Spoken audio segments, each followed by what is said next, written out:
Ok, pues bienvenidos, muchas gracias. Bienvenidos al primer seminario del CSIC, del semestre, Centro de Estudios sobre Seguridad, Inteligencia y Gobernanza del ITAM. Nos da muchísimo gusto que estén aquí. También a toda nuestra audiencia por Zoom, bienvenidos. Hoy tenemos un tema de lujo y le voy a ceder la palabra a Julio Ríos para que haga la presentación. Muchas gracias. Muchas gracias, Jimena. Bienvenidos, como decía Jimena, es la primera sesión del seminario en este semestre del CSIC, del Centro de Estudios sobre Seguridad y Gobernanza del ITAM. Y yo soy Julio Ríos Figueroa, profesor del Departamento de Derecho aquí en el ITAM y afiliado al CSIC. Y me da mucho gusto darles la bienvenida a Vianey Fernández y Ana Cárdenas, que van a presentar este trabajo sobre la puerta giratoria, qué es y qué no es la puerta giratoria en el sistema procesal penal. Es un trabajo que realizaron con el World Justice Project. Voy a decir, como muy brevemente, datos de Vianey, datos biográficos de Vianey y de Ana.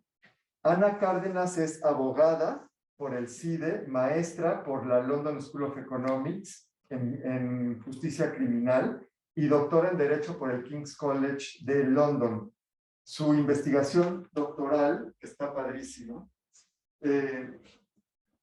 trató sobre la llamada guerra contra el narcotráfico durante la presidencia de Felipe Calderón y sus efectos en el Poder Judicial Federal en México. Ha publicado diversos artículos académicos sobre estos temas, ha trabajado en el Poder Judicial de la Federación y ahora en el World Justice Project. Es investigadora del World Justice Project México. Vianey Fernández, su coautora, es maestra en Administración y Políticas Públicas por el CIDE y licenciada en Economía por la UNAM. Ha incursionado desde 2018 en la investigación del sistema de justicia penal desde una perspectiva multidisciplinaria y publicado artículos de divulgación sobre el sistema penitenciario en diversos medios. Ha trabajado en la Administración Pública Federal, en la Comisión Técnica para la Transición de la Procuraduría General de Justicia a la Fiscalía en la Ciudad de México y actualmente trabaja para la Oficina Regional de Latinoamérica del Abdul Latif Jamel Poverty Action Lab. Muchas gracias por estar aquí a las 2 y por presentarnos su trabajo. Van a hablar ellas, van a presentar el trabajo durante aproximadamente 30 minutos. Yo haré unos comentarios después y abrimos la sesión a preguntas y discusión entre todos. Bienvenidas de nuevo, adelante. Bueno, pues agradezco tanto la presencia física como virtual de quienes están viéndonos el día de hoy.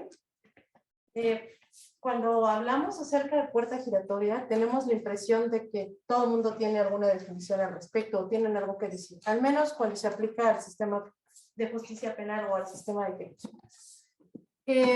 Hace unos años se acercaron algunos de nuestros directivos de World Justice Project para preguntarnos qué era la puerta giratoria, y pues la sorpresa fue que no sabíamos qué decir, y entonces decidimos hacer un texto para poder dar respuesta a ello. Entonces, en esta presentación queremos que nos acompañen en este viaje que hicimos de forma introspectiva y que sacamos conclusiones que pueden ser interesantes y que pueden ayudarnos a discutir y debatir con elementos precisos sobre lo que está bien o no está bien de nuestro sistema de justicia penal tal cual opera el día de hoy, como una fuente de evidencia para combatir aquellos lugares comunes que pareciera ser que dominan cada vez más en la agenda.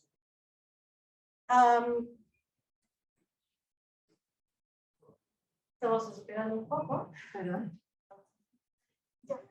Bueno, el día de hoy queremos tener esta discusión un poco organizada en estos términos. Queremos hablar de la metodología que seguimos para la investigación, cómo se ve el concepto de puerta giratoria en los medios, particularmente en aquellas notas de opinión, pero también en las notas especializadas en temas de seguridad y justicia. Ana nos hará el favor de explicarnos la tipología de las diferentes puertas que encontramos en esta investigación, la relación intrínseca que existe entre hablar de puerta giratoria y abordar el tema de la corrupción y presentar ante ustedes algunas conclusiones y las recomendaciones que hemos dado en auditorios llenos de funcionarios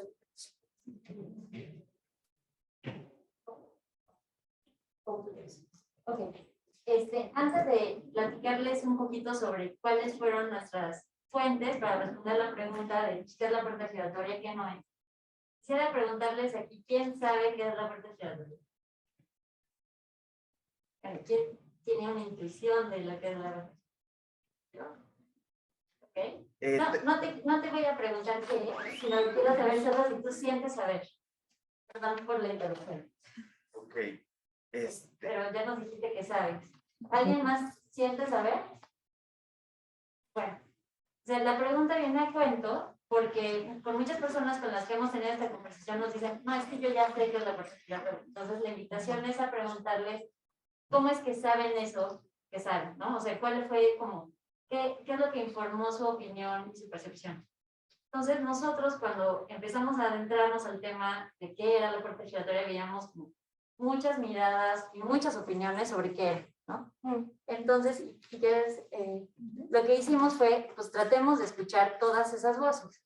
Entonces, nos hicimos cargo de cómo la prensa retrata la puerta giratoria. Le hicimos muchas preguntas a funcionarios públicos en solicitudes de información, pero, bueno, y luego bases de datos, pero sobre todo en entrevistas semiestructuradas. Íbamos con jueces, con fiscales, con policías y les decimos, ¿tú qué entiendes por puerta giratoria? Y fue como encontramos como, si gustan, como un mosaico de opiniones y que siempre estaban enriquecidas por lo que ellos creían que los demás creían que era lo que la sociedad cree. Entonces, bueno, como por eso queríamos como preguntarles, si quieres lo siguiente, pues quién sabe y quién siente que es la puerta giratoria, para quizá empezar a hablar de qué es lo que dice la prensa sobre qué es la puerta giratoria. Bueno, aquí yo veo como muchas caritas que están un poco desconcertadas de a qué se refiere puerta giratoria. Y en términos llanos, la definición más aceptada de puerta giratoria es el fenómeno que explica la entrada de diversas personas que por algún motivo tienen que ver con el sistema de justicia penal y sin alguna explicación aparente salen antes de recibir una sentencia, que pueden estar ingresando o no a lo largo del tiempo. Esta es una definición que Ana y yo construimos después de analizar estas entrevistas, después de estar echando un vistazo a pues, más de 700 notas periodísticas y también cuando estábamos hablando en diferentes escenarios o en diferentes conversatorios, pues cada quien tiene una definición de puerta giratoria, pero estos son los elementos más o menos comunes. Sin embargo, gracias. La siguiente, por favor. Sin embargo, debo de decirles que puerta giratoria, desde la tradición de la teoría económica y de la regulación en particular, habla del fenómeno de aquellos directivos que en algún punto están a cargo de un agente regulador, pensemos como en COFEPRIS, por dar un ejemplo, y posteriormente salen para trabajar con una de las empresas que han regulado llevando consigo información. Por ejemplo, que trabajaron en Sharing Plan. Sin embargo, en la prensa mexicana le han dado cantidad de definiciones y técnicamente hay tantas como secciones en el periódico. Hay puerta giratoria que explica el fenómeno electoral de candidatos entrando y saliendo a partidos. También hay una explicación en el fenómeno de la migración, de personas que ingresan al territorio y por alguna razón las autoridades las expulsan del mismo para volver a ingresar. Sin embargo, la definición preponderante tiene que ver con el ámbito de justicia penal y nos damos cuenta que está presente en la prensa desde el año 2005. Sin embargo, hay un hito muy importante que decir. Cuando se inició el proceso de transición del sistema inquisitivo al sistema penal acusatorio, ese concepto comenzó a aparecer poco a poco en la prensa. El primer gran momento en el que explota y hay académicos o incluso opinadores tratando de darle definición es un año posterior al periodo de conclusión de la implementación a nivel estatal. Y esta primera discusión es dirigida por un funcionario público quien había tenido carrera en la Procuraduría General de Justicia de la Ciudad de México. el entonces gobernador de la Ciudad de México, Miguel Ángel Mancera, jefe de gobierno, disculpen. Él, en una conferencia ante la CONAGUA, es decir, con 31 de sus pares, dice que el sistema penal acusatorio constituye una puerta giratoria que facilita la salida de los delincuentes. Porque el sistema se ha vuelto laxo. Porque estas leyes no sirven para perseguir a los criminales. Y eso hace un boom. Eso arrastra a todas las opiniones públicas, y no nada más las de las prensas, sino también los políticos. Hemos visto gobernadores, incluso la actual gobernadora de la Ciudad de México se ha referido un par de veces a puerta giratoria como algo malo o algo para combatir. Y nos damos cuenta que hay coyunturas en donde el fenómeno parece de nuevo aparecer en los periódicos. Y normalmente se usa con un propósito, para incentivar todo un ciclo de contrarreformas que buscan disminuir la presencia o la influencia de la concepción de justicia desde la perspectiva acusatoria. Siguiente, por favor. Pero no nada más significa que aparezca o no aparezca, sino en qué sentido lo hace. Nosotros recurrimos a hacer un análisis de valencias emocionales para medir, digamos, qué tan positivo o negativo son los términos que se utilizan en esta discusión. Y nos damos cuenta que la discusión de puerta giratoria, desde una perspectiva de sentimientos, tiene una carga predominantemente negativa que se va hacia el enojo y la indignación. La indignación causada por la impunidad o la indignación causada por la salida de personas que consideramos que no merecen la libertad. Y hay algo más importante. Mientras que los conceptos positivos aluden a ideas abstractas que difícilmente puedes ver cristalizadas en la realidad como perdón, acuerdo, libertad, conciliación, las palabras negativas o con carga negativa aluden a conceptos muy específicos que sí podemos ver cristalizados y podemos imaginar fácilmente a qué lo ven. Víctimas, delito, problema, prisión. Desde una perspectiva cognitiva, es muchísimo más fácil asimilar los discursos que hacen referencia a conceptos muy concretos o a visualizaciones que sí podemos apersonarnos con ellos. Y la siguiente que también analizamos es, a ver, puerta giratoria aparece como un ariete para justificar algunas contrarreformas. Puerta giratoria tiene una connotación negativa que es fácilmente adoptable por el público. ¿Quién es el responsable de la puerta giratoria? Esa fue nuestra siguiente pregunta. Y de acuerdo a las notas periodísticas, el principal responsable son los jueces. Y las causas que estas notas ofrecen al público para explicar esa culpabilidad es porque el sistema es laxo, porque los jueces no dictan las suficientes prisiones preventivas, o porque están privilegiando otras medidas cautelares, como, no sé, llevarte a prisión de libertad y abstenerte de acercarte al domicilio de la víctima, o poner una caución económica. Todo eso para la prensa es negativo, se ve como una alianza para obtener a un montón de gente deseando el poder. Y en segundo término, pues sí, se alude que la puerta giratoria es culpa de los policías y de los ministerios públicos, pero las causas que se explican para estos autores son más de corte técnico. Es porque no están lo suficientemente capacitados, es porque no tienen el suficiente dinero, y a veces se hace mención del tema de las arbitrariedades o de los criterios propios, que eso Ana lo va a explicar posteriormente. Y como habíamos planteado que puerta giratoria también tenía esta idea de que a veces la persona entraba y a veces la persona salía, nosotros tratamos de buscar evidencia en el mundo de los datos para poder explicar si era efectivamente una explicación válida o si tenía algún fundamento. Nos dimos cuenta de que no. Si realmente hubiera una puerta giratoria, en el periodo posterior a la conclusión de la implementación del sistema de justicia penal de corte acusatorio, hubiéramos visto que la proporción de ingresos a nivel nacional que corresponden a reincidentes o reingresos hubiera aumentado a lo largo del tiempo. Y vemos que eso no es así, por lo menos hasta los datos que teníamos del Instituto Nacional de Estadística y Geografía, hasta 2019, nos damos cuenta que históricamente 1 de cada 4 ingresos es por personas que ya habían tenido anteriormente un contacto con el sistema de justicia penal. Es decir, no tenemos elementos reales para decir que el sistema penal acusatorio ha incentivado la entrada y la salida de personas que sencillamente debieron de permanecer dentro de las cárceles.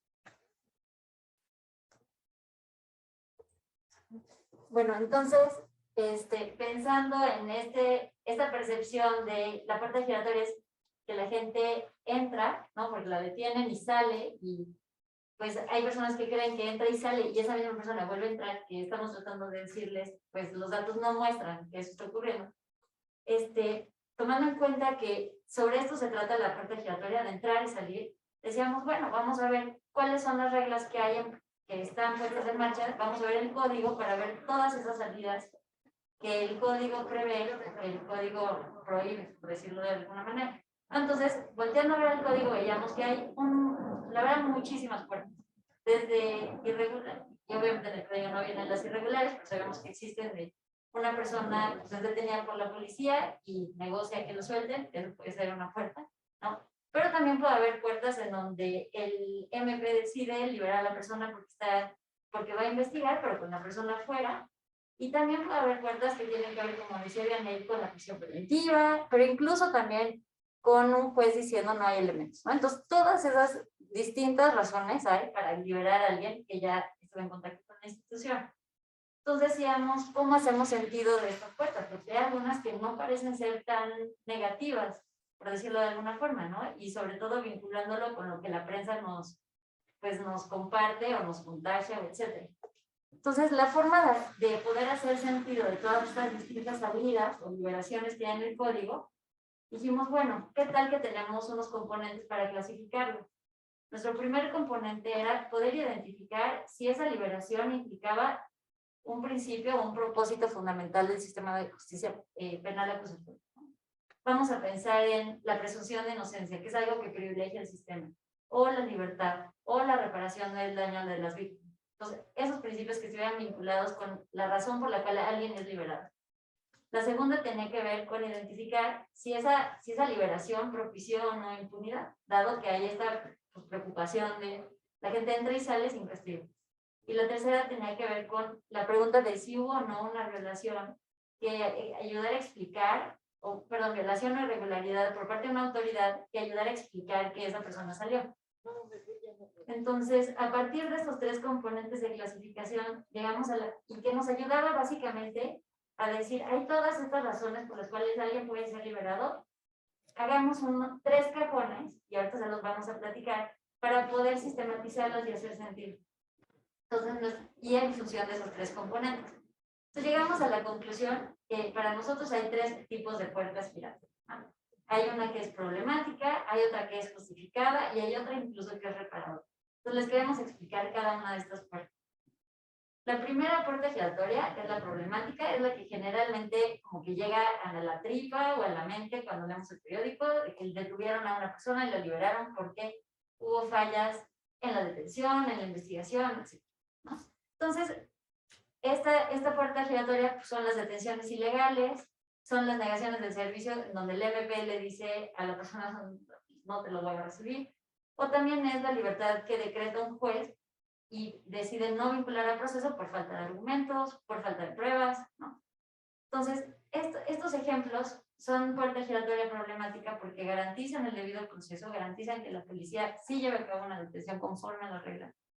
Pero en estos casos sí hay una impunidad, por lo menos una sensación de impunidad, porque se interrumpe esa investigación.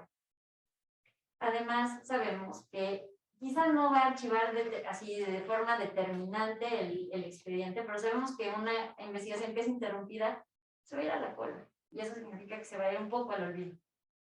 Y además, estas libertades sí son motivo o son propiciadas por un actuar irregular, ilegal, quizá por un tema de incapacidad del MP que no supo argumentar, pero el tema es que la persona es liberada por un tema de la actuación de la autoridad. Y estos son los ejemplos. Ahora, vale la pena entrar a los matices y aquí es en donde para nosotros será lo más interesante, como escuchar cómo hay este dilema de garantizo el debido proceso, pero eso va a propiciar impunidad. Entonces yo como autoridad, yo como policía o MP, ¿a qué le doy preferencia? ¿No? Entonces lo que sí encontramos es que persiste una versión por parte de MPs o fiscales para decretar una detención como ilegal, aunque tienen esa obligación. Lo que en realidad tienden a hacer en algunas fiscalías es, y con la policía, pues es a coordinarse entre policías y MP para corregir las detenciones o las puestas a disposición que hace la policía, para evitar precisamente decretarla como ilegal. Y lo que sí veíamos es que yo creo que todos podemos estar de acuerdo en que la coordinación entre instituciones es buena, pero no cuando empieza a implicar un tema de publicidad, de colusión, en donde se compromete la autonomía institucional, pero además debilita esos contrapesos o esa garantía que nos tienen que dar de que la actuar de la autoridad es legal, ¿no? Que está dentro de los parámetros constitucionales. ¿Y cómo llegamos a esta conclusión? Bueno, pues al analizar todas estas entrevistas, pero por ejemplo, o sea, como botón de ejemplo está esta expresión de este Ministerio Público que nos hacía. Como no puede haber detenciones ilegales, pues entonces hay que corregirlo. O sea, la premisa era, o el punto de partida es, no va a haber detención ilegal. De hecho, otro litigante que fue ex Ministerio Público de la PGR, bueno, antes PGR, nos decía, si tú vas a decretar casi, se te asume como corrupto, ¿no? Porque vas a liberar a alguien. Entonces, bueno, como al final lo que Puerta Giratoria nos enseñó un poco era como cómo hacer sentido de como este sentir un poco contradictorio de qué queremos. ¿Queremos debido proceso? Sí. ¿Y queremos impunidad? Pues no, pero ¿y cómo vamos a llegar a un acuerdo, a negociar eso como en nuestra tripa, en nuestro corazón un poco de decir queremos este sistema o no, ¿no? Que privilegia la libertad y que privilegia el debido proceso. Bueno, la segunda puerta es la puerta giratoria justificada. Esta, pues garantiza, o sea, el ejemplo es las medidas cautelares que no son prisión preventiva, ¿no? Esas son, es un ejemplo. El otro ejemplo es, pues, enfrentar tu investigación en libertad por el artículo 140 o los criterios de oportunidad que decreta el Ministerio Público o el no ejercicio. Es decir, estos ejemplos nos hablan de una puerta que está garantizando la presunción de inocencia. A eso, digamos que se explica en función de ese principio. Pero fíjense ustedes cómo esta puerta no implica impunidad, porque realmente el asunto continúa, simplemente con la persona en libertad. Y además aquí la persona es liberada, pero no por un acto ilegal de la autoridad. Y aquí también se pone interesante en términos de matices. Como les digo, el que el MP libera a una persona durante la investigación, durante la integración de esa carpeta, es perfectamente legal, con base en el artículo 140, siempre que no sea un delito de prisión preventiva oficiosa y que no haya temor de que se va a escapar. Sin embargo, veíamos que las políticas, las prácticas pueden ser muy diferentes respecto de cómo abordar esta posibilidad de que el MP libere. Un litigante nos decía, pues es la parte, o sea, es nuestra posibilidad de corrupción. Ahí es en donde negocias la salida a la persona y lo zafas rápido. Y todos sabemos que entre más tiempo estás en contacto con la institución, bueno, con las instituciones, pues se vuelve más difícil zafarte. Entonces, esa es la forma de zafar a alguien durante la integración. Es decir, esas 48 horas en que el MP te puede retener. Pero al mismo tiempo, este artículo es el que privilegia la presunción de inocencia, y así nos lo decía una jueza. Si no es delito de prisión preventiva oficiosa, señores, es libertad. Incluso vamos a sancionar al MP al que retenga a una persona cuando no es prisión preventiva oficiosa, porque lo está privando de la libertad. Entonces es un artículo que propicia corrupción, pero también privilegia la presunción de inocencia que hacemos, ¿no? Y finalmente tienes como esta actitud de los MPs en algunas fiscalías como en la Ciudad de México, en donde dicen, a mí me reprenden liberar, ¿no? Y ella nos decía, pues hay que dar números en la fiscalía. Es muy distinto que digan la fiscalía mandó a 10 al reclusorio, ¿no? A que diga, pues la fiscalía mandó a 5 al reclusorio y a 5 los liberó por el 140. Y lo que decían es, si no los mandamos a prisión, no estamos trabajando. Entonces, pues nada, o sea, ahí tienen ustedes como una puerta, pues puede generar distintas prácticas y distintas formas de resolver, pues, el tema de hacer tu trabajo. Les podemos compartir la presentación si gustan. Y bueno, la tercera puerta tiene que ver con las salidas que implican a una víctima y a un ofensor, invitado, requerido, agresor, como le queramos llamar, liberar a la persona porque se ponen de acuerdo entre la víctima y el ofensor. Y esta puerta, pues, no sé a quién les parezca indeseable, pero hay personas que les parece que es un problema, Pero lo importante aquí es, pues es una puerta que garantiza la reparación del daño. Aquí, pues no hay impunidad porque la reparación del daño es como el homólogo de la sanción o la consecuencia. Y aquí tampoco hay un actuario legal que explica la liberación de esa persona. Entonces, bueno, estos son los ejemplos, ¿no? Los acuerdos reparatorios, la suspensión condicional del proceso, incluso quizá el procedimiento de... Y aquí lo interesante es, bueno, como que ahí ponemos los beneficios de utilizar la justicia alternativa para poder solventar asuntos a través del acuerdo entre víctimas y defensores, y hay beneficios de todo tipo, ¿no? Es más barato, es más rápido, causa más satisfacción, pero no le sienta bien a la sociedad, y eso le preocupa también a los operadores. O sea, un juez de Durango nos decía, la sociedad lo percibe como que el sistema no resolvió el asunto, no obstante que se haga un acuerdo reparatorio. O sea, para efectos clásicos, no se le sancionó adecuadamente a esta persona, aunque la persona se haya puesto de acuerdo con el agresor, ¿no? Y también nos decía una MP de la Ciudad de México, no me cuenta como trabajo. Si tú das un acuerdo reparatorio, aunque sea muy buen acuerdo, y aunque sí se cumpla, no consignaste, no llevaste el detenido al reclusorio, no te cuenta, no es algo importante. Entonces, bueno, digamos que lo que queríamos hacer con este análisis era abrir un poco los poros de decir, vamos a tratar de hacer sentido de cuáles son las distintas puertas para pensar en qué es con lo que estamos de acuerdo y que quizá hay que fortalecer o mejorar, y qué es con lo que, no sé, y qué es definitivamente lo que hay que resolver, ¿no? ¿Dónde está el problema? Pero si se fijan, todo esto lo propicia el sistema de justicia penal. Entonces, capaz que sí propicia cosas deseables, ¿no? Como el que la víctima y la agresor se pongan de acuerdo y que se libera a esa persona, o que enfrenten en libertad su asunto. Pero, ¿cómo hablar de puerta giratoria sin hablar de corrupción? Ah, sí. O sea, las libertades, seguro alguno de ustedes ha tenido un enfrentamiento con algún policía que nos ha detenido porque se malestaciona, no sé, no me importa eso. Pero siempre está que llaman el puente de plata, ¿no? Ayúdame, yo te ayudo. Eso no viene en una legislación, no es parte de algún principio jurídico, una certeza que queremos analizar, y sin embargo no haber incluido el tema de corrupción hubiera sido ingenuo por parte de nosotras como investigadoras.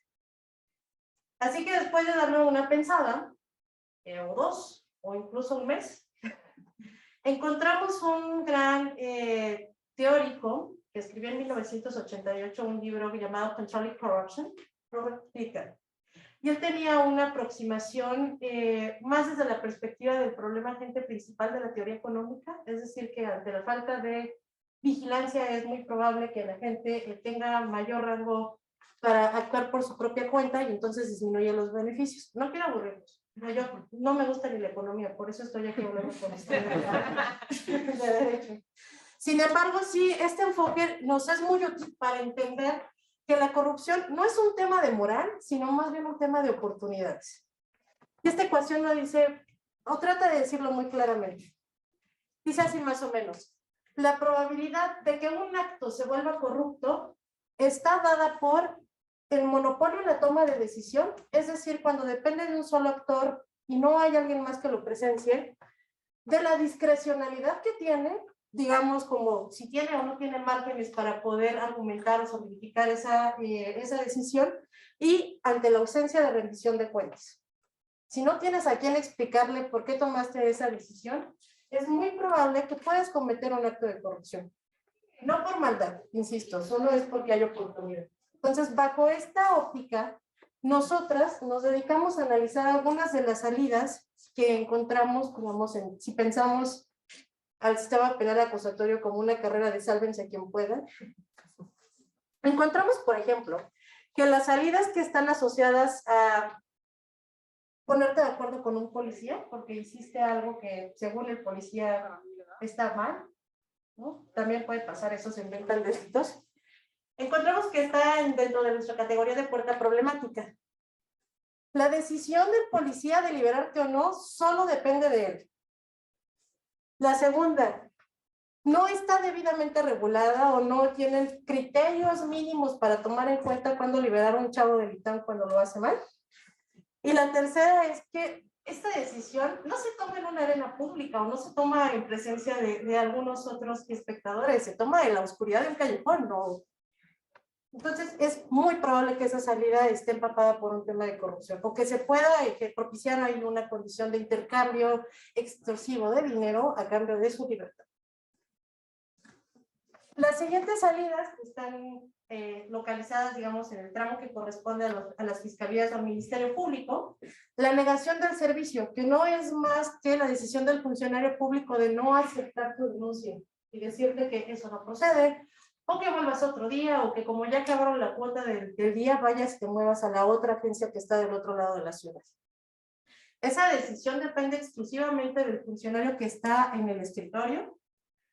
Puede o no estar regulada por un reglamento. O sea, por ejemplo, si es un acta de hecho, probablemente te pueda decir, puede tomar usted la salida del internet o hacerlo de forma virtual. Y esa decisión no está sujeta al escrutinio público. No hay una revisión de cuentas de por medio. Y nos damos cuenta que es problemática también. Incluso, o sea, nuestra clasificación de problemática, justificada y reparatoria a veces no tiene que ver con el análisis de corrupción. Por eso fue muy difícil para nosotras encontrar un marco de referencia teórica para poder aproximarnos a este fenómeno. Como Ana decía, que tiene más experiencia que yo en este tema, las salidas decretadas con base en el artículo 140 del Código Nacional de Procedimientos Penales es darle la oportunidad a la persona que está siendo investigada a que continúe su proceso en libertad, siempre y cuando bueno, se pueda comprobar que no se trata de un delito de prisión preventiva oficiosa. Esa salida, si bien está justificada, pues tiene muchos problemas desde la perspectiva del análisis de la corrupción que les presenté. Depende de un solo actor, en este caso el Ministerio Público que lleva el caso, perdón, por doble caso. La segunda es que es una decisión que no está al escrutinio público y hay una regulación, sí, está en un artículo, pero es lo suficientemente laxa para poderse prestar un juego. Bueno, ¿qué tal que no la doy, no pasa nada, o si la doy, igual no pasa nada? Y lo que encontramos es que los mayores controles para evitar corrupción están, curiosamente, en los juzgados, donde dicen los medios de comunicación que pasan más estas salidas indeseables, entonces se incentiva la impunidad. Nos damos cuenta que hay un montón de controles. Si bien casi todas las decisiones que se toman en los juzgados obviamente dependen de un juez o de un solo actor, este actor no decide por sí mismo. Hay una reglamentación clara para poder decretar cuándo sí hay cuándo vale la pena, digamos, llevar todo el juicio en libertad o no, y al mismo tiempo se toma en público. Y justo esa es una de las bondades del sistema penal acusatorio. Las audiencias son públicas. No nada más pueden ir los interesados en el caso, cualquiera se puede presentar en conclusión.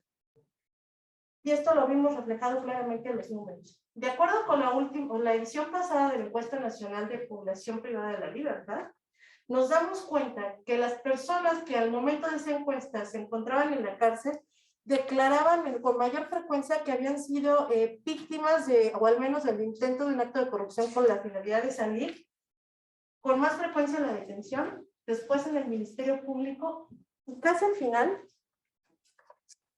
con los jueces. Solo 2% de las personas privadas de la libertad dijeron que alguien en el juzgado intentó pedirle dinero para liberarlo en 2016.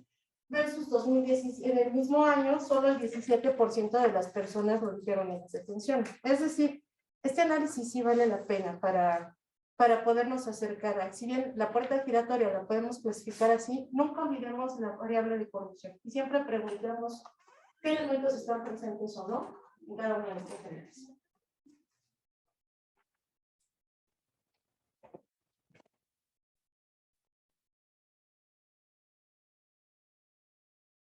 Pues bien, este análisis que emprendimos hace un par de años nos permite hacer, hemos sido muy reiterativas a lo largo de esta exposición, un acercamiento clínico a cada una de las posibles causas por las que una persona, a pesar de que entra en el track del sistema penal, puede salir. Algunas de esas salidas, al analizarlos de una manera más clínica, nos dan la idea de que es algo que sí queremos mantener. Por ejemplo, lo relacionado con presunción de inocencia. Puede ser muy controversial que un juez decida que una persona que es de conocimiento público que haya cometido un delito salga, y sin embargo, cuando tú analizan las razones por las cuales un juez puede liberarlas, pueden estar relacionadas porque esta persona pudo ser torturada, no se le respetaron los derechos, quizá tardaron muchísimo para llevarla del lugar del arresto al Ministerio Público o incluso no fue el primer lugar que pisaron. Ese tipo de salidas son las que sí queremos ayudar a, digamos, a que existan, pero al mismo tiempo corrigiendo lo que está detrás y que falla. Por ello, una de nuestras conclusiones es que es necesario fortalecer estas puertas giratorias justificadas, o sea, la que garantiza la presunción de inocencia, y también las puertas reparatorias que garantizan la reparación del daño. Recuerden ustedes el caso reciente de Josie Stop.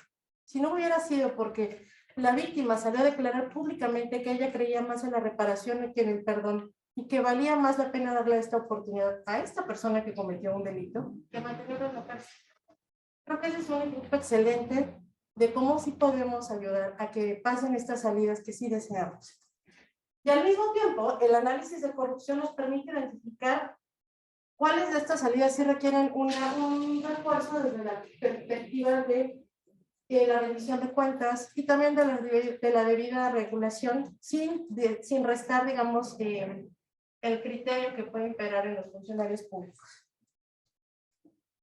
Y bueno, como decía bien rápidamente, esta investigación la hemos podido conversar con funcionarios públicos y claro, pues a ellos el análisis conceptual quizá no les es tan interesante como pensando en soluciones y recomendaciones específicas.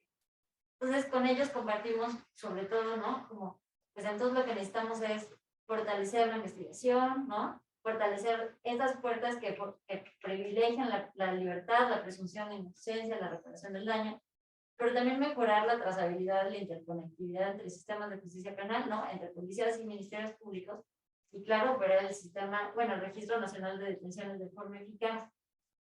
Pero digamos que aquí lo que nos gustaría dejar como conclusión final y que sea final de discusión es que, o sea, nuestro gran takeaway, y ojalá sea un poco algo que podamos compartir con ustedes, es, bueno, el discurso de puerta giratoria lo que hace es que capitaliza el sentir público en un ambiente de inseguridad e impunidad, y justo el resultado son retroceder en el sistema, ¿no? Que entonces, en lugar de privilegiar la libertad, se privilegien decisiones, pues si quieren, no tan fundadas o que no requieren un escrutinio tan fuerte.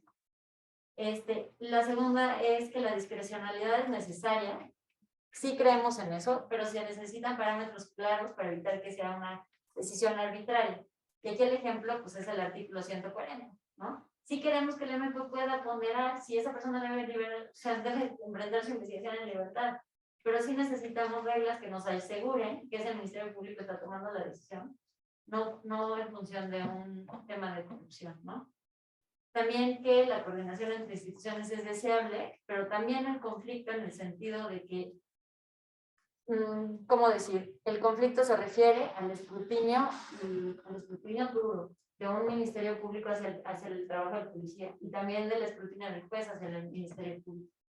Y si leen el reporte van a encontrar algunas citas textuales donde una MP, por ejemplo, se queja de, es que antes el juez nos ayudaba a corregir y ahora lo que hace es que nos batea.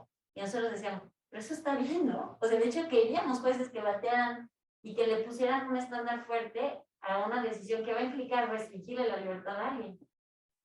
Y bueno, finalmente, pues el discurso imperante, pues sí, de puerta giratoria, nosotros sí los invitamos, pues, a ser muy críticos y a socializar los principios del sistema de justicia penal acusatorio que precisamente favorecen la libertad, favorecen la rendición de cuentas, la presunción de inocencia. Y bueno, esperamos no haberlos. Creo que estamos un poquito experimentados, pero no. Muchas gracias por su atención. Muchas gracias. Muchas gracias. No, todo bien. Bueno, yo para no tener un monopólico y discrecional del tiempo, Vale va a tomarme el tiempo a mí, porque si, para que haya rendición de cuentas, menos dos actores. Bueno, yo debo primero comenzar diciendo que realmente me pareció, bueno, obviamente el tema es urgente, relevante, llevamos en esto mucho tiempo. Si hay algo en el sistema de justicia mexicano que se ha quedado a la saga, es la procuración de justicia, en donde claramente está el fenómeno y pues el sistema procesal penal, ¿no? Entonces, pues felicidades por entrarle al tema, está padrísimo. Es un estudio bueno, se puede encontrar en la página de internet del World Justice Project, ¿no? Para todo el interesado. Es un estudio, digamos, como sociojurídico, de estudios empíricos del derecho, que es, yo creo que justamente lo que más necesitamos, no solamente para clarificar los conceptos como ustedes le hacen, sino también para encontrar algún tipo de remedio o primero entender las causas de las fallas y después encontrar algún tipo de remedio. Entonces, a mí me fascinó. Me parece bien interesante distinguir entre impunidad, corrupción, ineptitud, ineficacia, o sea, son cosas distintas, están metidas todas ahí, pero hay que distinguir para saber cuándo tenemos una u otra.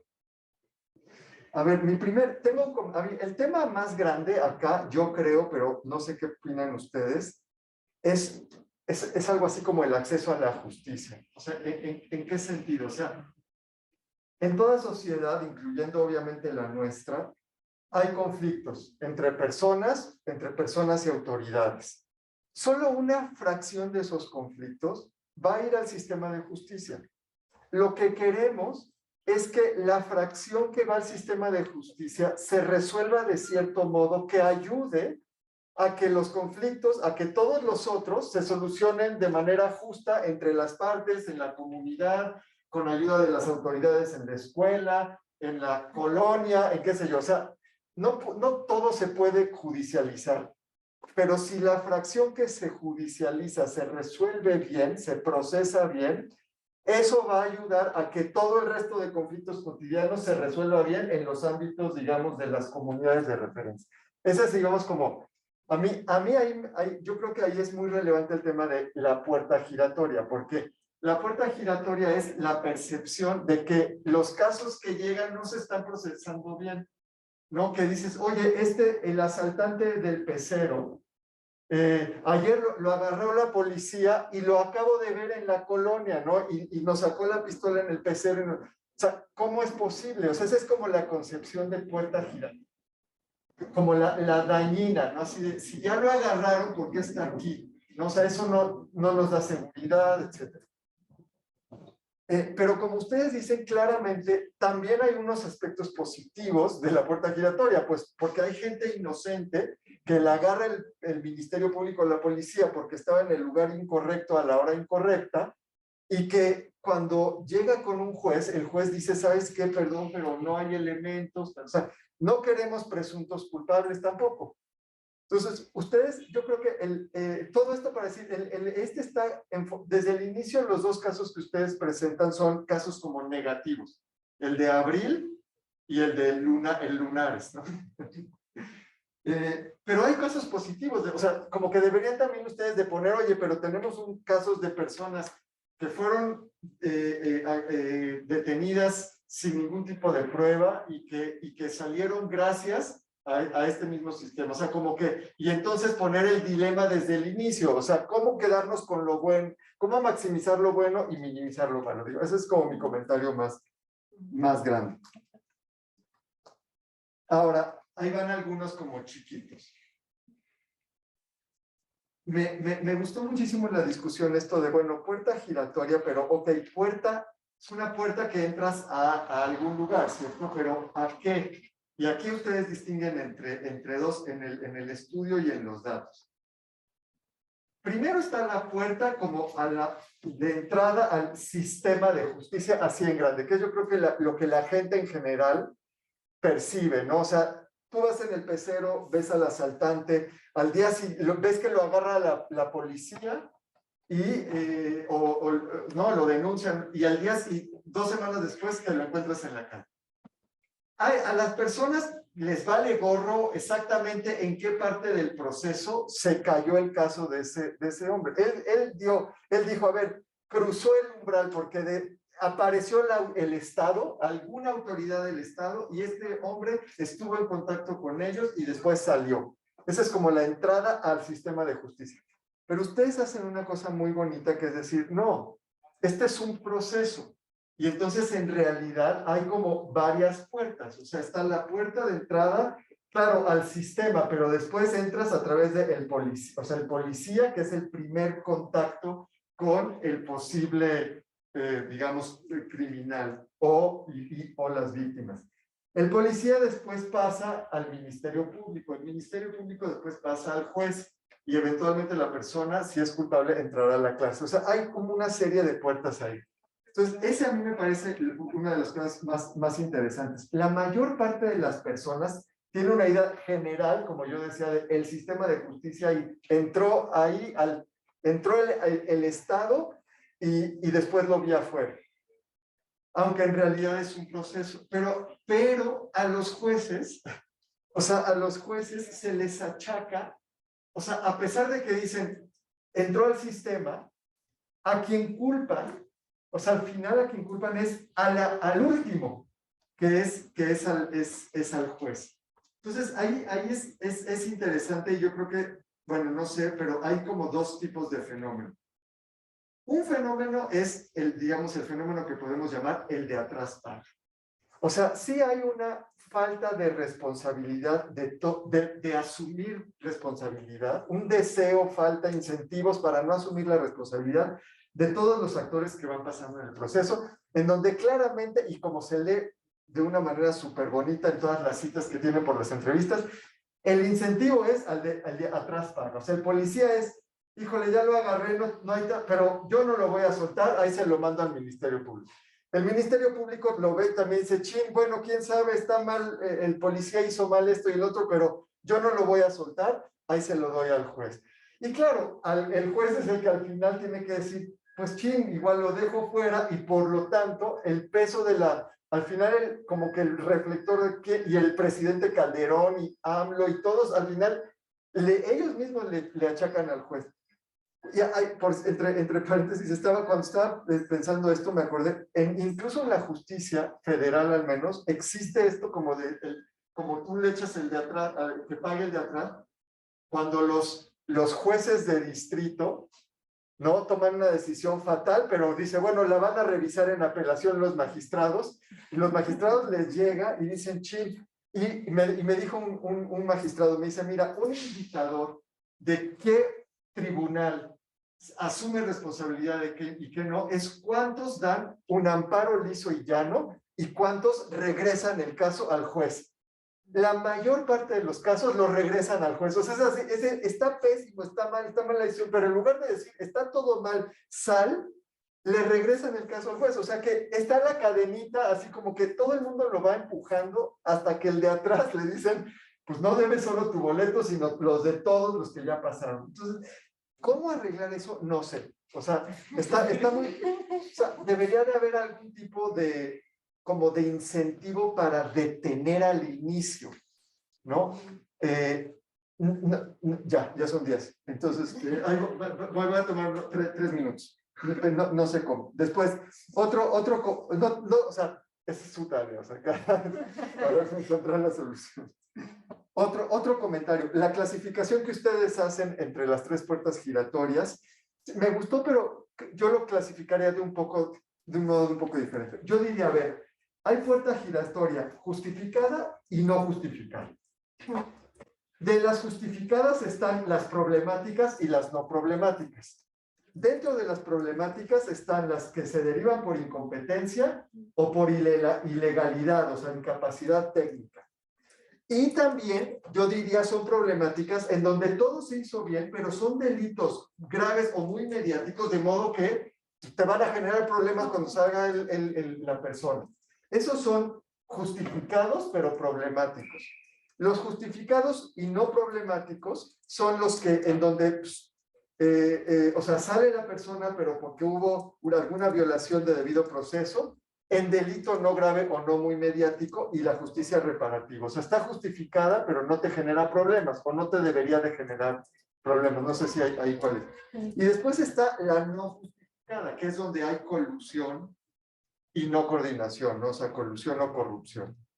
Y mi último comentario tiene que ver con esto, ¿no? O sea, dado que hay varios actores en el proceso, se tiene que promover la cooperación, la coordinación y evitar la colusión. O sea, ¿en dónde? En las coyunturas del sistema. O sea, en donde el presunto culpable y la víctima se juntan con el policía el policía con el MP con el juez, y en todos los procesos, estos con el afectado directamente, que puede ser el acusado. En esas coyunturas es en donde debe haber coordinación y no debe de haber colusión. Porque claro, bueno, como en el documental también de duda razonable, o sea, hay una clara colusión ahí, ¿no? O sea, yo no sé si hay corrupción, pero hay colusión, arreglos entre juez y MP en Macuspana, ¿no? O sea, de todos los lugares. Entonces, como que habría que distinguir entre los casos de colusión y coordinación. O sea, como que cuándo se da para bien, cuándo se da, o sea, coordinación, cuándo y cómo colusión. Y finalmente, volviendo al tema de acceso a la justicia, resolución de conflictos. Tienen unos datos muy bonitos por estados.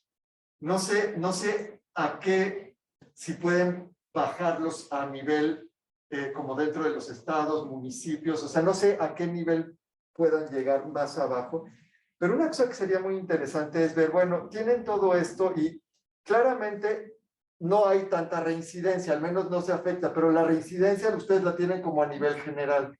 Y por cierto, en algunos datos, lugares dan un dato de 3% de reincidentes, que Javier Carrasco dice, no sé quién es Javier Carrasco, pero así como dice Javier Carrasco es 3% y yo no sé quién es. Y después, pero el INEGI dice 20%. Pero ese es a nivel general. Entonces, ¿podrán bajar la tasa de reincidencia a nivel estado o a nivel del que tengan todas las otras cifras como para ver si hay alguna correspondencia?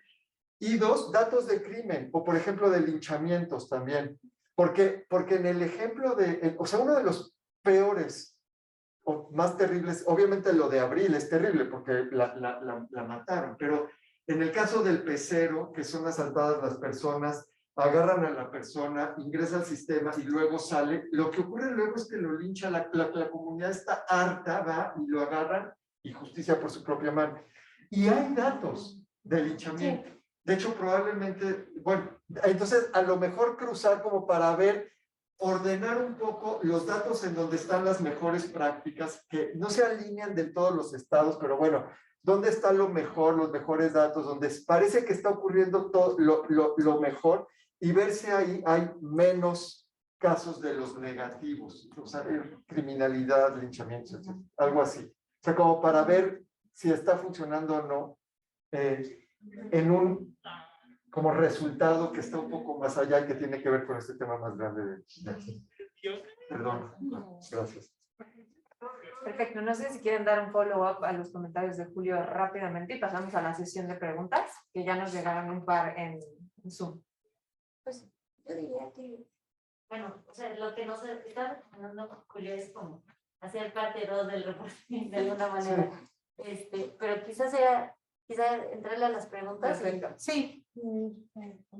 Perfecto. De Arturo Peláez dice, hola, las felicito ampliamente por la extraordinaria forma en que formalizaron los resultados respecto a los 3 tipos de puertas giratorias. Tengo la impresión que las percepciones negativas sobre la puerta giratoria operan sobre su conexión con la salvaguardia de la presunción de inocencia y no por su posible relación con la corrupción. Por despiadado que parezca, me parece que algunos sectores de la opinión pública están más interesados en garantizar un castigo que en poner a salvo la presunción de inocencia. ¿Qué opinan? ¿Encontraron evidencia sobre esta clase de percepciones? Sí.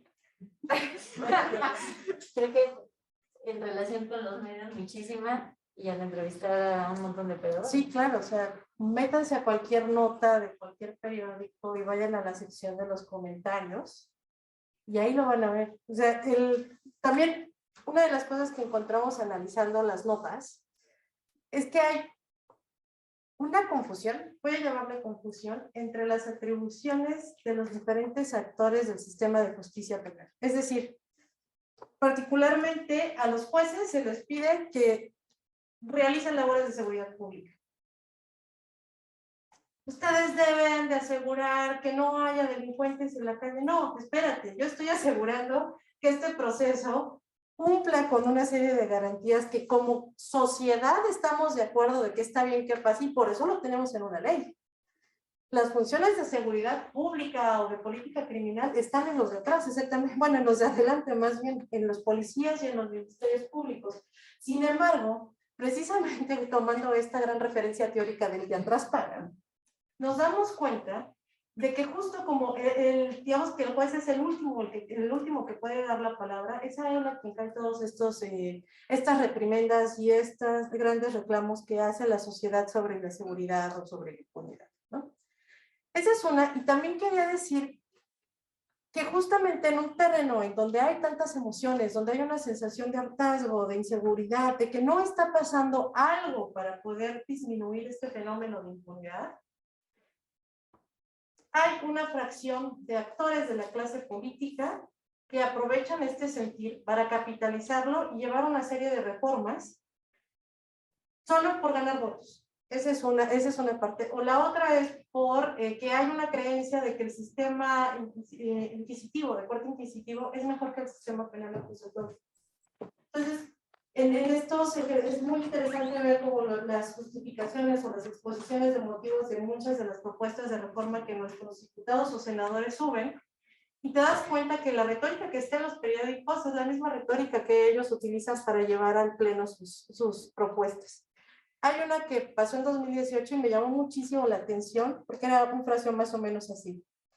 Es que es inmoral que estos delincuentes puedan tener un beneficio después de todo el daño que han perpetrado en la sociedad y que no se les dé el castigo que merecen. Y cuando ves la propuesta que tienen, era prohibir a las personas mayores de 75 años poder llevar su sentencia desde casa. Quieren quitar esa posibilidad para estas personas que pues ya tener 75 años de estar en la cárcel, pues, o sea, ¿no? Entonces sí, respondiendo en específico, si tenemos evidencia, no nada más en medio, nuestra clase política lo toma, algunos analistas, es algo muy común.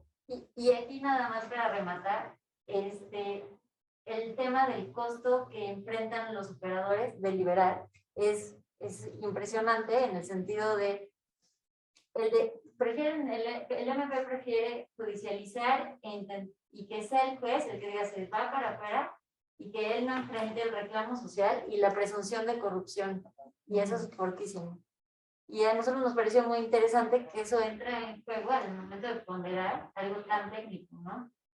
Pero sí, digamos que le sabe mejor a la gente que castigan a alguien a que lo presumen inocente y que por lo tanto, a ver, nadie está diciendo que es inocente, nadie está diciendo que no debe enfrentar una consecuencia, pero simplemente planteémonos quiénes queremos que estén en la cárcel mientras enfrentan su proceso.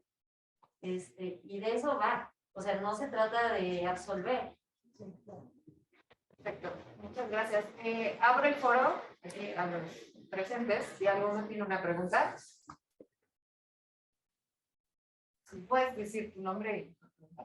Sí, soy Gonzalo y se me hizo muy curioso la cuestión de reparación del daño, ¿no? ¿Cómo puede ser un muy buen mecanismo para, pues, especialmente yo creo que para delitos menores?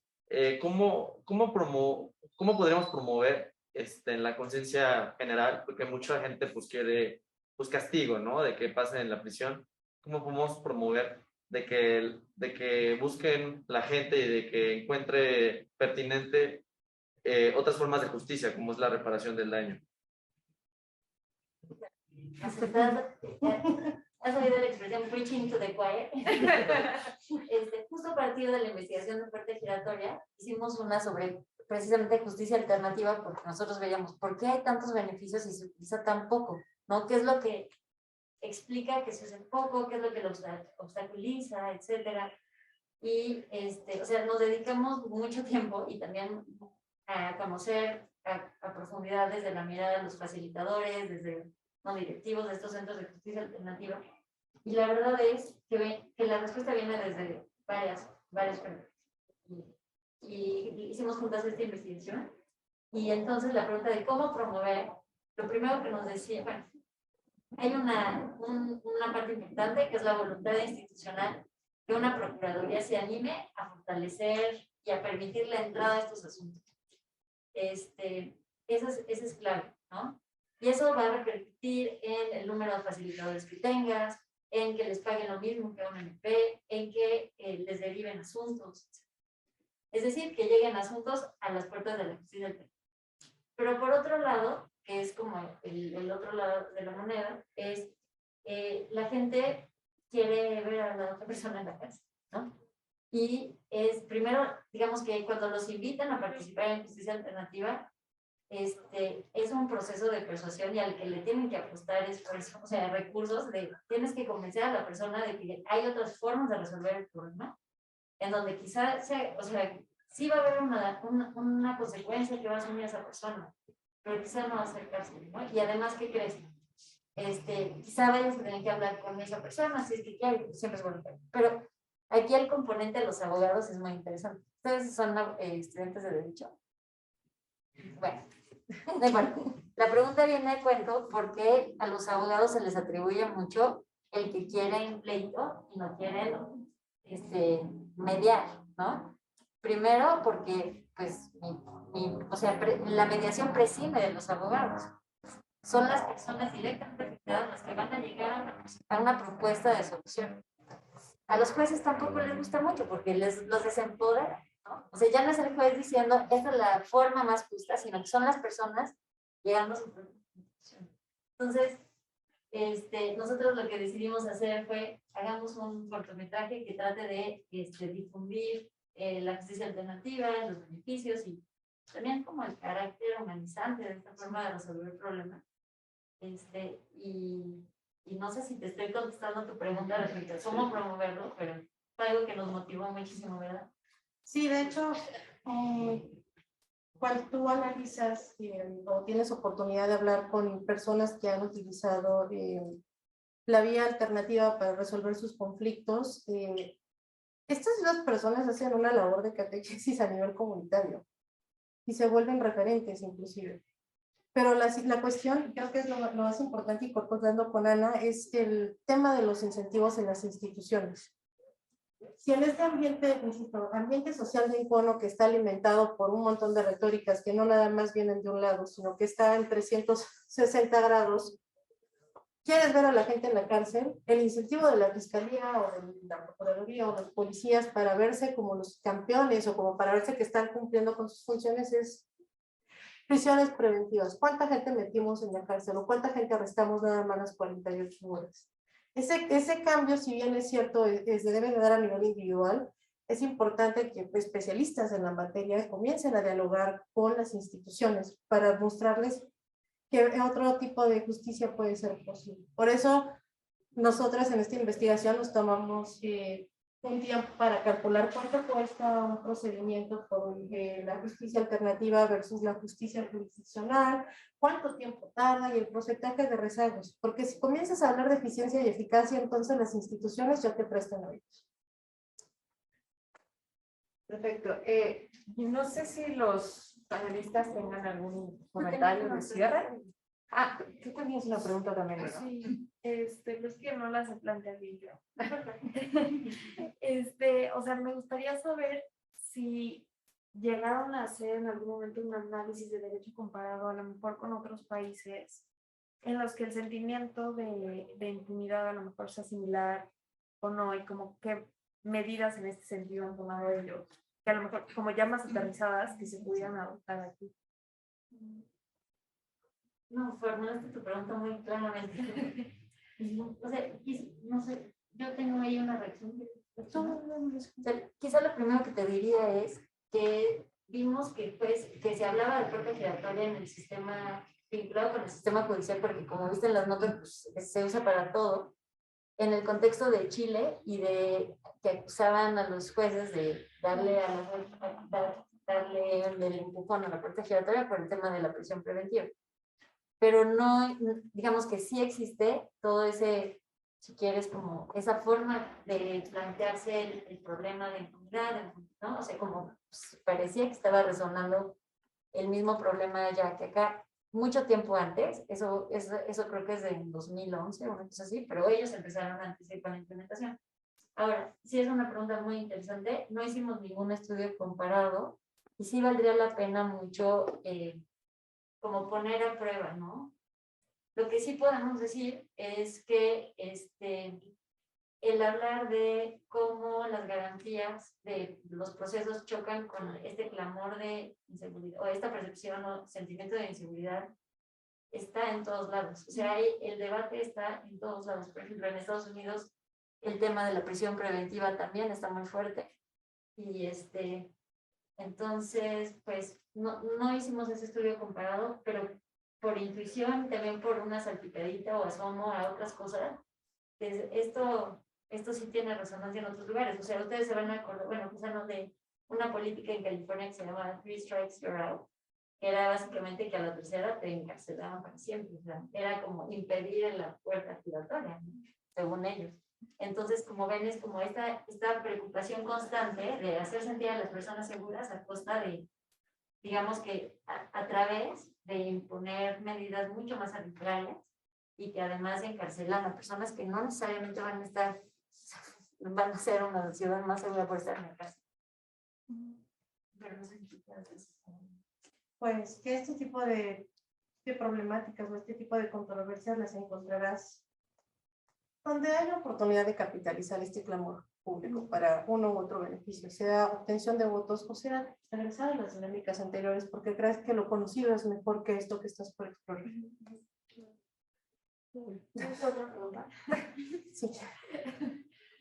No tiene que ver con esto, pero es que estoy pensando, en la 4T supongo que el sentimiento de impunidad a lo mejor bajó un poco, el sentimiento, no sé si la impunidad en sí, no sé si sepan, y si a lo mejor el que se hayan ampliado el catálogo de delitos en los que es prisión preventiva oficiosa tenga que ver con que haya bajado el sentimiento. A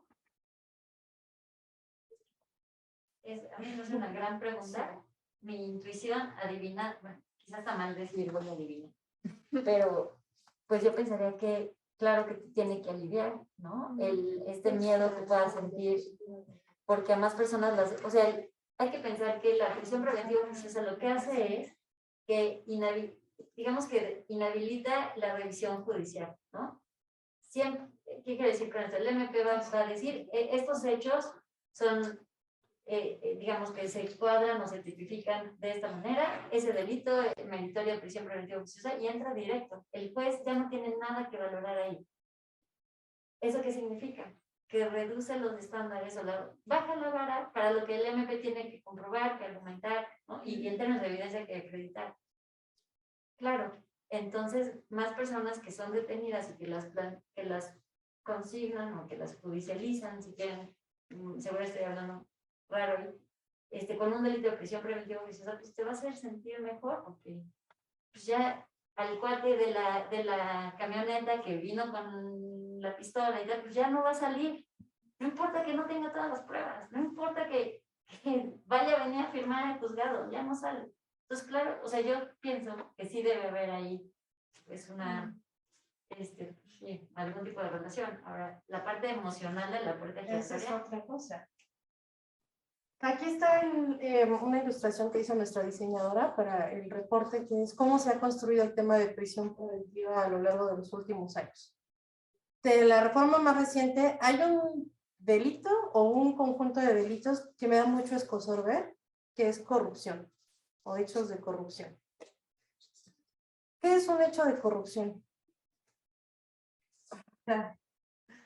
Puede ser dinero. Digo, y esa es la definición más común, ¿no? La petty corruption, que se trata de la apropiación de un bien público para el beneficio personal, pero traducido en una ganancia monetaria. Pero también la corrupción puede ser un mal ejercicio de tus responsabilidades como funcionario público, puede ser también conflicto de interés. O sea, la vara es larguísima y la argumentación cabe ahí cualquier cosa. Suena a nivel discursivo muy padre que digan que vamos a meter a todos los corruptos en la cárcel. En los números, esta noción es 1 por cada 10,000 casos.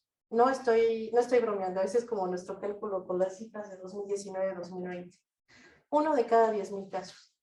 Puede ser que a nivel discursivo sientas que sí estén haciendo algo, pero la realidad es que cuando tú estás contando no se traduce en un cambio que pueda justificar al menos esa sensación de mayor seguridad, que pareciera ser que, si bien en los primeros años sí había como una correspondencia, me siento más seguro, a lo largo del tiempo se ha ido recuperando esa tendencia a niveles anteriores a la administración anterior. Eso sería todo lo que tendría que decir. Perfecto. Si quieren, vamos con la última pregunta porque ya estamos un poco alargados en tiempo. Allá atrás había una pregunta. Sí, muchas gracias. Soy Gerardo. Entiendo entonces que principalmente es por el lado de los jueces los que hacen la puerta giratoria y no tanto las mismas personas que realizan el acto delictivo, o cómo está eso. O sea, sí, son, por eso también se dice corrupción. O sea, es la persona que hizo el acto la que propicia la puerta, principalmente los jueces, y en caso de que sean también los jueces, si realizaron algún análisis en cuanto a que son determinados jueces o los determinados procesos o delitos los que llevan a esta puerta giratoria. Bueno, yo problematizaría un poquito su pregunta, o su pregunta mejor. Porque el que el juez diga que una detención es ilegal y que por lo tanto libera, valdría la pena cuestionarse si es por el juez o porque más bien el policía actuó de forma ilegal, ¿no? Yo primero empezaría por ahí, ¿no? Como el juez al final va a ser el que, pues, le va a dar regularidad constitucional al proceso, pero él no cometió ese actuar ilegal, ¿no? No necesariamente, capaz que hay un juez que sí se equivoca, etc. Eso lo plantearía primero yo. Y claro, en términos de los delitos, pues sí hay delitos que, como decíamos en relación con la prisión preventiva oficiosa, pues hay delitos que no van a ser parte de este ir y venir, que van a entrar directo a prisión, ¿no? Entonces, quizá también tiene que ver con el delito, pues el que no haya esta entrada y luego salida, ¿no? No, y ni siquiera estamos diciendo que porque sea que sea más culpable que alguien más, ¿no? Sino por un tema de ese catálogo de los delitos. Pero no sé también tú qué. Bueno, en el tema de corrupción, indudablemente sí hay una participación de dos partes, la autoridad y la persona que está por ingresar o que ya está dentro de, digamos, este gran proceso. Sin embargo, pareciera ser al menos que con los datos de INEGI es como más probable que una autoridad se acerque a ofrecerte la oportunidad que tú como ciudadano vayas y la plantees de modo propio. O sea, el tema de corrupción es muy complejo, no podemos decir él lo inicia o yo lo inicio, se necesitan dos personas y esta metáfora del puente de plata, alguien que abra la oportunidad. Ahí sí estaría de acuerdo en decir hay una responsabilidad, no necesariamente del lado de la autoridad, pero la cuantía sería otro tema de discusión. Perfecto. No sé si alguno de los panelistas quiere hacer un comentario de manera de conclusión. ¿No? Ustedes terminen si quieren. Bueno, a mí me gustó mucho la reflexión que hiciste, Julio, sobre acceso a la justicia, porque al final estamos pensando que tiene que pacificar de alguna manera estos procesos, ¿no? Tienen que las personas recurrir un poco a la resolución pacífica del conflicto. Y si tu modelo de justicia está apostando por ponerle el tope a la puerta giratoria, ergo, metamos a los que posiblemente sean culpables a la cárcel, eso no pacifica, ¿no? Y eso, ¿cómo nos ayuda a llegar a un mejor puerto? Yo pensaría que me gusta esa forma de plantearlo porque sí creo que nos ayuda a hacer el argumento de no todo está mal, ¿no? Y hay cosas que sí están pacificando y además la privación de la libertad, caray, es algo muy serio. Entonces hay que hacerlo sí realmente cuando tengamos elementos y cuando la ofensa o el delito, pues sí nos cause esa indignación. Y no es, de verdad que no es ser suaves con las personas que delinquen, pero es simplemente pensar en quiénes queremos que estén en la cárcel. Entonces, a mí me gusta mucho esa forma de abordar el tema. Citando a Ana Laura Magaloni, que el Estado de Derecho o la ley es la renuncia expresa de venganza, ¿no? Pasar la resolución de los conflictos al Estado.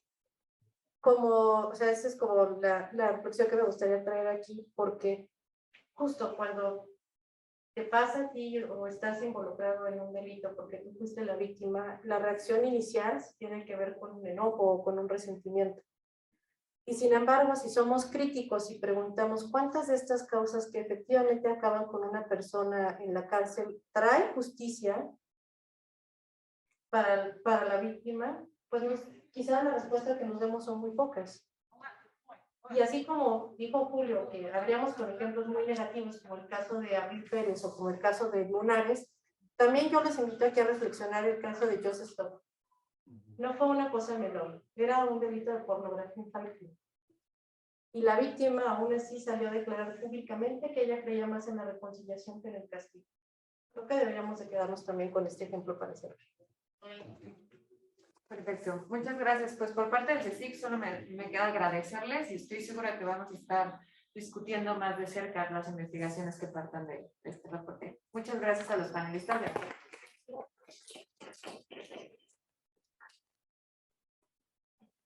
Muy bien.